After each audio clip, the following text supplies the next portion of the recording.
Good morning, I'm harleysch from the LaRouche Organization with your daily update for July 8th, 2021.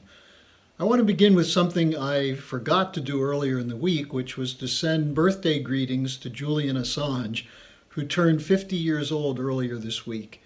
I think we should use the relevance of the U.S. pulling out of Afghanistan to reflect back on the importance of Julian Assange and why he should be freed, and in fact the war criminals who are trying to prosecute him should instead be prosecuted.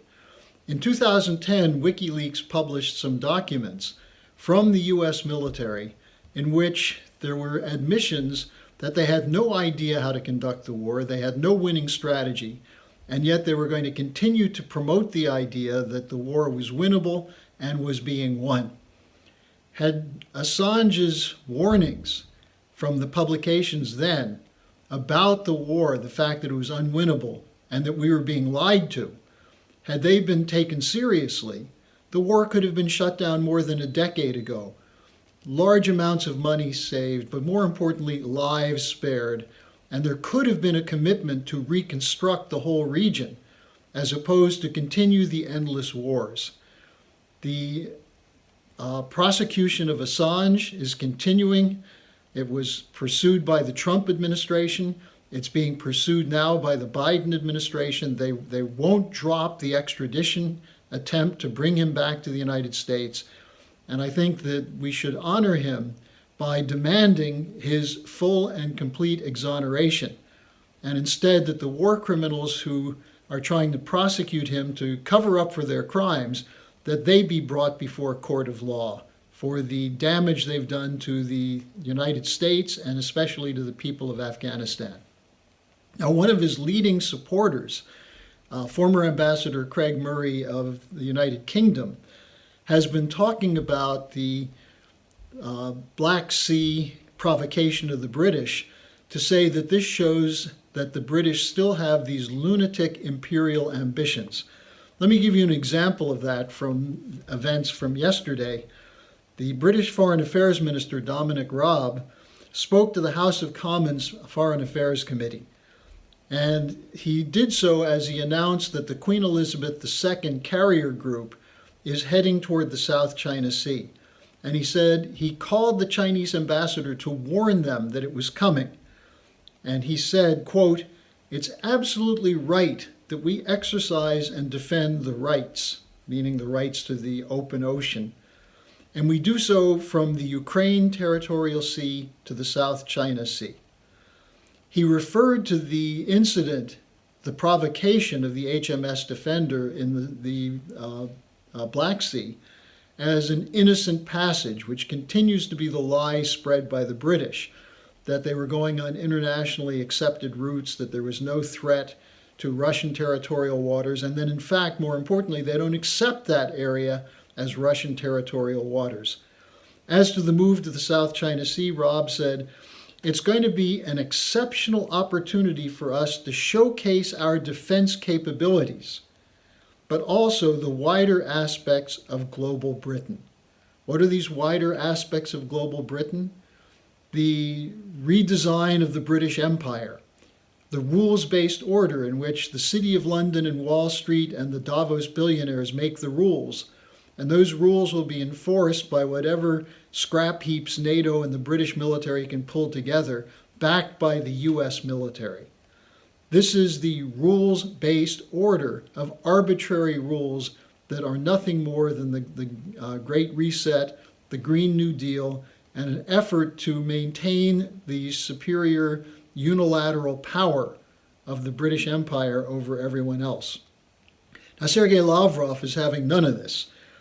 He once again took on the unilateralism of the rules-based order, and he said the attempts to engage in a dialogue with us from the position of strength are doomed to failure from the start. And he continued, "We will retaliate strongly and resolutely against any unfriendly moves." The clear implication from what Lavrov said, which is a reiteration of what Putin said, what Putin's spokesman Peskov said yesterday, is that Russia does not respect the so-called rules-based order, but instead is committed to the principles of international law, which are being violated by the adherence to the so-called rules-based order. For example, killing people in Syria with sanctions as part of a regime change operation violates international law.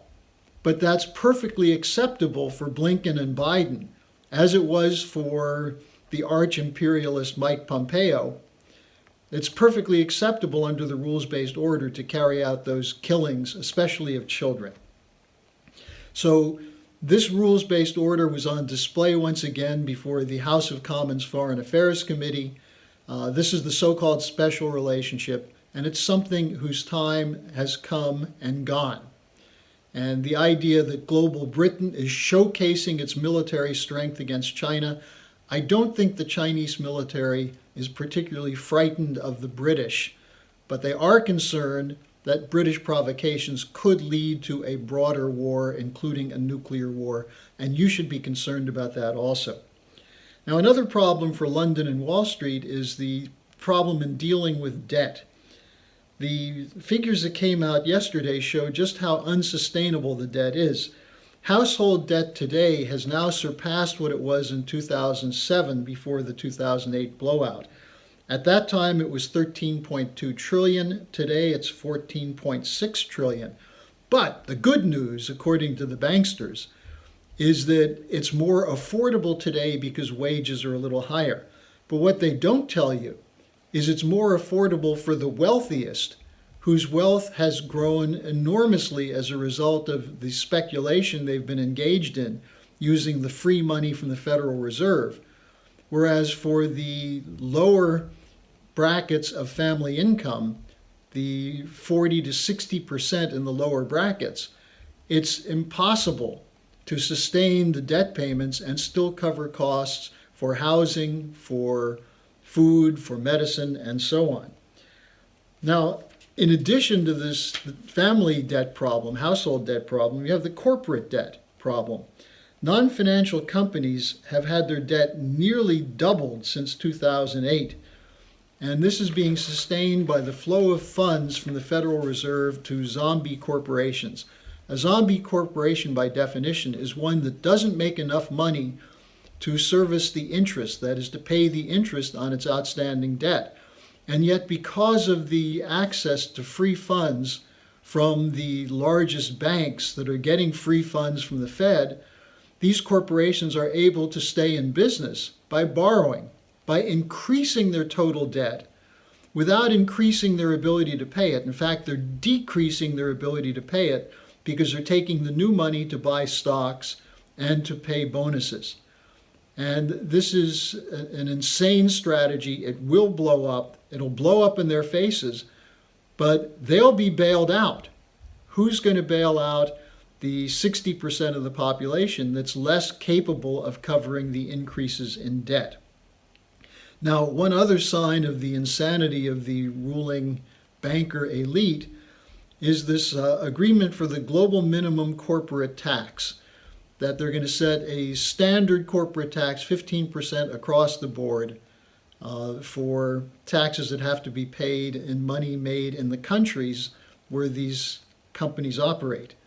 However, written into this agreement, which Biden was crowing about how great this is, written into it is an exemption for the City of London and its offshore tax havens. Also, Silicon Valley has an exemption for its non-U.S. sales.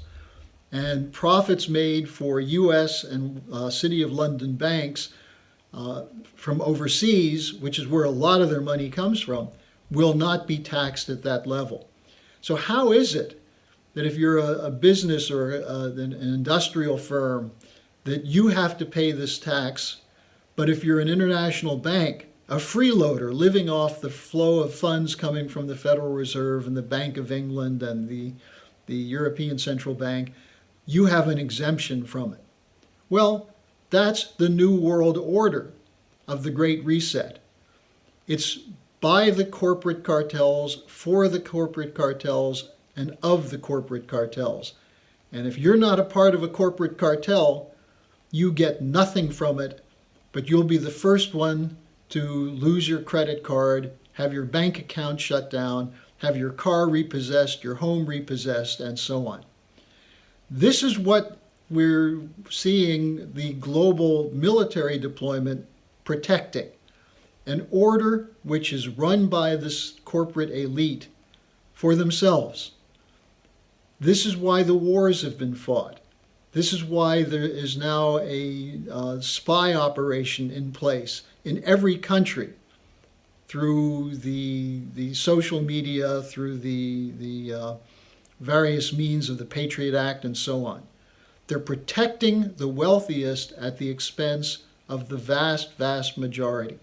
As I've been reporting, there's moves to change this coming from a potential alliance of nations that include Russia and China primarily, or in leadership, that are moving to change this world order. I'll be talking about that a little bit tomorrow and taking your questions. So since it's Friday tomorrow, send me your questions at harleysch@gmail.com, and I'll see you then.